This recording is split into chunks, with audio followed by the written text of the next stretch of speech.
Hi everybody, my name is Pierre Delille, and as you can see, we are inside the flight deck of the Jupiter 2, and next to me, the man who did everything, Tom Pfrogner.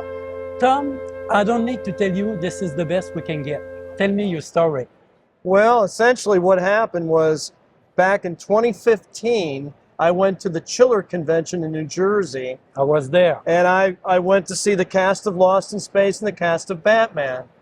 So I thought, this might be the only chance I'm going to get to do this.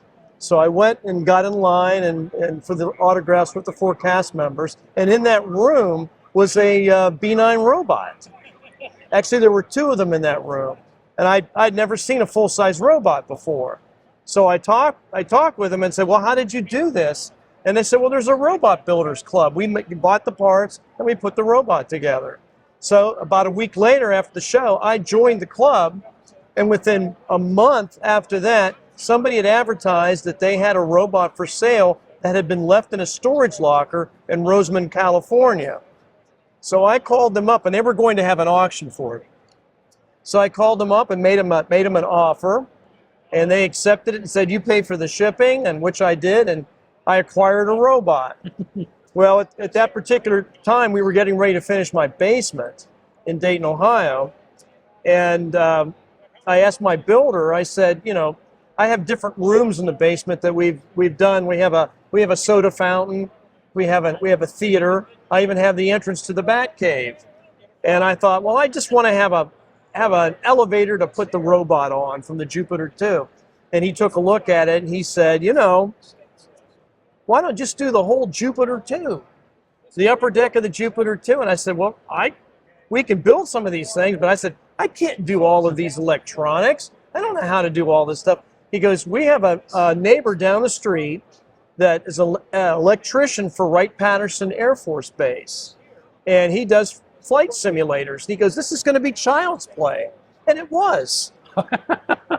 So we took all kinds of pictures from the Jupiter 2. I made 8x10s, and we started getting things together.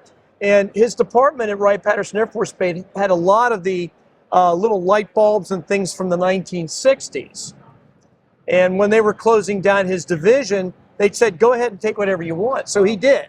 So he had all these different switches and the different type of lights that we have and reflectors he had. So we were able to have very vintage equipment. And he put the entire system together. And of course, I had a builder built the cabinets for it. And there was about 4 of us that worked on it.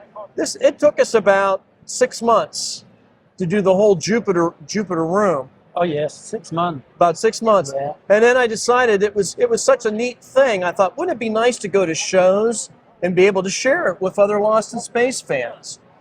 So I kind of, we decided I had asked him to make some more cabinets, a traveling display, which you have behind you. And basically what we do is we take the electronics from the basement and we pack those up and we bring those to shows with the other cabinets, and that's what you have back there. And that's basically how the whole thing got started. And then, you know, it's kind of like one thing led to another, and I was very, very fortunate that MeTV was interested in having me do an episode for Collector's Call. And it was a good show.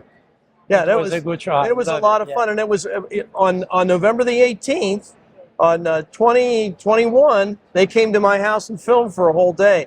And Lisa Welcho even said, the host, said that this is probably the best episode they'd ever filmed. Oh, yes. And the neat thing about it was, once we started filming in the Jupiter room, I was able to look at the viewfinder.